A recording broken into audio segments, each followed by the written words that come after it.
Hello friends, welcome to a channel current affair updated. This is Devashish Awasthi. जैसे आपको पता होगा we are dealing with 10 AM daily series. तो आज हम अपना लेक्चर नंबर 13 लेके आए हैं। तो चलिए देखते हैं आज के इस लेक्चर में कौन कौन क्वालिफाई करता है। आई थिंक आप लोग कमेंट कम कर रहे हैं, कमेंट करिए आप लोग क्वालिफाई करते हैं कि नहीं, ज़रूर बताएं। मैं आपके हर कमेंट्स को ज़रूर पढ़ता हूं। कोई डाउट क्वेरीज हो तो आप पूछ सकते हैं, तो कमेंट करें। अगर आपके कम मार्क्स हैं स्टिल कमेंट करें, क्योंकि इससे आपका कॉन्फिडेंस गेन होगा। ठीक है, तो चलिए स्टार्ट करते हैं आज का lecture. That is lecture number 13 और पहला क्वेश्चन आपके सामने है। एक फेस्टिवल मैंने पूछा है, ये फेस्टिवल मैंने अपने करंट अफेयर्स की क्लासेस में पढ़ाया है ऑलरेडी। दैट इज लाए हराबो फेस्टिवल। याद रखिएगा, लाए हराबो फेस्टिवल जो है नॉर्थ ईस्ट का फेस्टिवल है। मैं आपको बता दूं तो ये फेस्टिवल किस स्टेट में सेलिब्रेट किया जाता है। ऑप्शन है सिक्किम, मिजोरम, त्रिपुरा या नागालैंड। तो जो फर्स्ट टाइम सुन रहे हैं कोई बात नहीं, फेस्टिवल्स आपको याद रखना है। ठीक है, तो लाए हराबो फेस्टिवल जो है याद रखिए त्रिपुरा में मनाया जाता है। तो आंसर इज सी। तो आप देख सकते हैं उसकी इमेज भी मैंने बना रखी है कि किस तरह फेस्टिवल सेलिब्रेट किया जाता है। ओके, चलिए नेक्स्ट क्वेश्चन में आते हैं। Question number 2। ओके, ये भी एक टिपिकल क्वेश्चन है। Which one become the first country, पहली कंट्री बनी है टू बैन द सनस्क्रीन। याद रखिए सन क्रीम को बैन कर दिया गया है। That is harmful for coral. तो जो कोरल रीफ होती है उसको हार्मफुल होता है सनस्क्रीन, तो उसको बैन कर दिया गया है। तो किस कंट्री ने बैन किया है। अगर आपको ये ऑप्शन नहीं पता है बट स्टिल ऑप्शंस आप देखिए। ठीक है, नारू, पलाऊ, तावलुआ, याद रखिएगा तो आइवरी कोस्ट। तो ये 4 कंट्री है ना। तुवालू है, पलाऊ है, नारू है। ये 3 कंट्री जो है मैं बता दूं, तीनों कंट्री इंपॉर्टेंट है। जो फर्स्ट 3 मैंने लिखी हैं ये पैसिफिक ओशन में कंट्रीज लोकेटेड है। ऑस्ट्रेलिया के आप नॉर्थ साइड में देखेंगे, तीनों कंट्रीज आपको दिख जाएंगी। जबकि आइवरी कोस्ट की लोकेशन आपको मुझे कमेंट बॉक्स में बताना है कि आइवरी कोस्ट की लोकेशन किस कॉन्टिनेंट में है। चलिए मैं आपको कॉन्टिनेंट का बोल रहा हूँ, आप मुझे सिर्फ कॉन्टिनेंट बताइए। ठीक है, तो ये तीनों तो मैंने आपको बता दिया पैसिफिक ओशन में है। ओके, ऑस्ट्रेलिया के नॉर्थ में। और रिमेंबर इसका आंसर जो है that is C, I think no sorry, it's answer is B. Okay, तो याद रखिएगा पलाऊ जो है उसने अभी रिसेंटली बैन किया है। ओके, तो आपको देखिए ये स्टैटिक क्वेश्चन है, ये आपको याद रखना है। तो इसका कोई रीजन नहीं हो सकता आपको याद रखना, बट डिटेल में आप ये देख सकते हैं दिस इज ऑस्ट्रेलिया। ठीक है, तो आप देख सकते हैं दिस इज पलाऊ, मैंने अभी आपको बताया तो वालू। ओके, नेक्स्ट आप यहाँ पे नारू। तो ये 3 कंट्रीज आप देख सकते हैं, तीनों जो हैं that is at Pacific Ocean. Okay, तो इसका करेक्ट आंसर क्या है, that is Palau. That is option number B. तो ये दोनों क्वेश्चन स्टैटिक क्वेश्चन थे, गलत हो गए कोई बात नहीं, आगे बढ़ते हैं, हो सकता है आपका थर्ड क्वेश्चन सही हो। ये एक इंपॉर्टेंट माउंटेन रेंजेस मैंने पूछी हैं, किस पार्ट में लोकेटेड है। ऑफकोर्स ये इंडिया और किसी इंडिया के साथ किसी कंट्री के बॉर्डर में आती है रेंजेस। मैं हिंट दे रहा हूँ, ऑप्शन है eastern part of India, southern, northern या वेस्टर्न पार्ट। तो इसका करेक्ट आंसर है ईस्टर्न पार्ट। तो यार देखिए पटकाई बम या पटकाई माउंटेन रेंजेस आप दोनों कह सकते हैं। It is between India and Myanmar. मैं आपको लोकेशन दिखा देता हूं, देख सकते हैं दिस इज इंडिया का मैप आपको दिख रहा होगा और यहां पर आपको दिख रहा होगा दिस इज पटकाई बम या Patkai range. It is between India and what, that is Myanmar. जो पूर्वांचल रेंजेस है इंडिया की, उसी में एक इंपॉर्टेंट रेंज है दैट इज पटकाई रेंज या पटकाई बम रेंज। ओके, तो याद रखिए इसका आंसर है A, that is eastern part of India. Okay, next question में आते हैं। अभी रिसेंटली किस पोर्ट को रीनेम किया गया है, श्यामा प्रसाद मुखर्जी पोर्ट। तो अभी रिसेंटली नरेंद्र मोदी जी ने एक पोर्ट को उसका नाम रीनेम किया है। ऑप्शन आपके सामने कोलकाता, चेन्नई, पारादीप या विशाखापट्टनम पोर्ट। तो आई थिंक इसका करेक्ट आंसर जो है that is a, Kolkata port. PM Modi ने कोलकाता पोर्ट का नाम बदल के क्या रख दिया गया है, श्यामा प्रसाद मुखर्जी पोर्ट किया है। तो ये आपको याद रखना है, इसका आंसर है that is a, Kolkata. Okay, next question में आते हैं। Question number 5।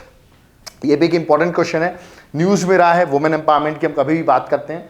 तो who became the first women, ठीक है, टू परेड एज अ, याद रखिएगा, एडजटेंट इन आर्मी डे परेड। तो किसने लीड किया है आर्मी परेड को।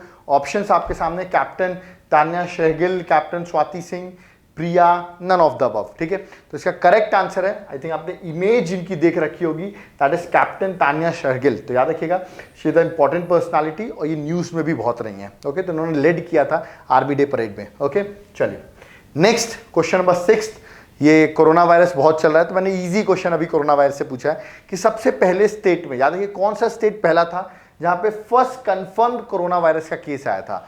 तो पहला स्टेट कौन सा था। ऑप्शंस आपके सामने, उड़ीसा, पंजाब, गोवा या केरल। तो याद रखिए इसका correct answer is D, Kerala. So this is very important question कि पहला केस जो आया था इंडिया में वो केरल में आया था। ओके, तो answer is that is D, Kerala. Okay, next question में आते हैं, क्वेश्चन नंबर 7। ये भी इंपॉर्टेंट स्पोर्ट्स रिलेटेड क्वेश्चन है बट इंपॉर्टेंट है। फर्स्ट एवर हॉकी प्लेयर बनी है world wide to win the prestigious World Games Athlete of the Year award. तो किस हॉकी प्लेयर, कौन सी फीमेल हॉकी प्लेयर बनी है, याद रखिएगा फर्स्ट एवर हॉकी प्लेयर है, एक्चुअली ये फीमेल बनी है जिनको मिला है। तो इसका आंसर जो है दैट इज सी रानी रामपाल। तो याद है दिस इज इंपॉर्टेंट क्वेश्चन, आपने शायद इनकी इमेज देख रखी होगी, she is one of the famous hockey player, तो आपको इतना पता होना चाहिए इसके बारे में, ठीक है। चलिए नेक्स्ट क्वेश्चन में आते हैं, क्वेश्चन नंबर 8। इंपॉर्टेंट क्वेश्चन है। अभी रिसेंटली रिपब्लिक डे जो हुआ था 2020 में, तो कौन चीफ गेस्ट था, किस कंट्री के प्रेसिडेंट इंडिया में चीफ गेस्ट बने थे? ऑप्शन है चाइना, जापान, ब्राजील या साउथ कोरिया। तो किसी ने करंट अगर देखा हो तो it's very easy question, that is C Brazil. आपको मुझे कमेंट बॉक्स में बताना है, मैं उनकी इमेज दिखा रहा हूं कि ये ब्राजील के प्रेसिडेंट का नाम क्या है, व्हाट इज हिज नेम, आप मुझे कमेंट बॉक्स में बताइए। ये इस बार के रिपब्लिक डे के, याद रखिएगा, चीफ गेस्ट थे इंडिया में, ओके। चलिए नेक्स्ट क्वेश्चन में आते हैं, दैट इज क्वेश्चन नंबर 9। अभी रिसेंटली याद रखिएगा 2020 की बात कर रहा हूं मैं, ऑस्ट्रेलियन ओपन हुआ, ओके। ऑस्ट्रेलियन ओपन में आपको ये बताना है कि वुमेन सिंगल्स में किसने ऑस्ट्रेलियन ओपन जीता है, this is the question, okay. तो ऑप्शंस आपके सामने हैं, ओके। इसका correct answer you have to mark it, okay. ये इंपॉर्टेंट है, याद रखिएगा।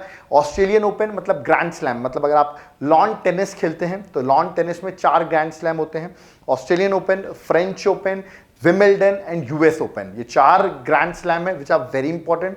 इसमें एटलीस्ट आपको women single and men single तो याद ही होना चाहिए, ओके। तो मैंने ऑस्ट्रेलियन ओपन का वुमेन सिंगल पूछा है, इसका answer D, that is Sofia Kenin, ठीक है। अब मुझे आपके कमेंट बॉक्स में 2 चीज बताएंगे, ठीक है। इसका आंसर तो था सोफिया केनिन, ये किस कंट्री से बिलोंग करती हैं सोफिया केनिन, और दूसरा आपको बताना है कि मेंस सिंगल में ऑस्ट्रेलियन ओपन 2020 किसने जीता है। रिमेंबर मेंस सिंगल में पूछ रहा हूं, वुमेन सिंगल तो मैंने बता दिया है, मेन सिंगल आपको कमेंट बॉक्स में मुझे बताना है, ओके।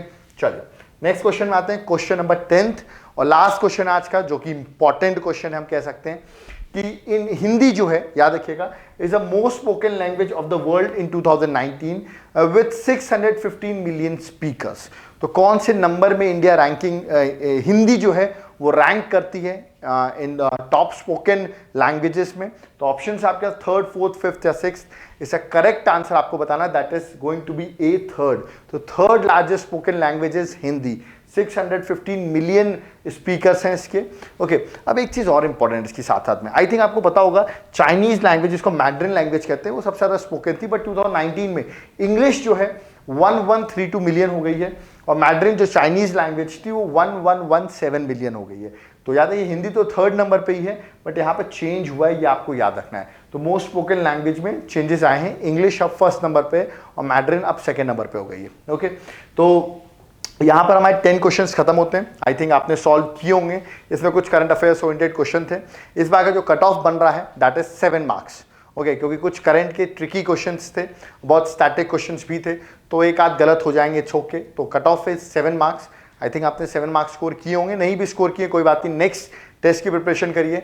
नेक्स्ट टेस्ट में आपको स्कोर करना है, क्योंकि आपको अटेम्प्ट बढ़ाने हैं। तो ऐसे डेली प्रैक्टिस करने से आपके अटेम्प्ट बढ़ेंगे।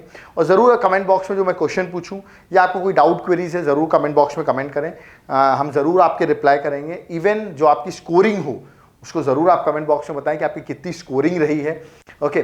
कम भी है, इट्स ओके, कोई बात नहीं, बहुत लोग कम भी स्कोरिंग रहती है, but they comment, that's one of the best part जो आप इस वीडियोस में कमेंट कर रहे हैं, ओके। क्योंकि ये फाइनल एग्जाम नहीं है, यहाँ पे कमेंट करके कम मार्क्स कमेंट कर दोगे तो कुछ होगा नहीं, but will boost your confidence only, okay. So अगर आपको ये वीडियो अच्छे लगे, प्लीज़ लाइक, सब्सक्राइब, शेयर ज़रूर करें, और शेयर ज़रूर करें अपने फ्रेंड्स के थ्रू, अपने फ्रेंड्स को ये वीडियोज़ के बारे में ज़रूर बताएं, और अगर आपको वीडियो पसंद आया ज़रूर लाइक करें। Thank you.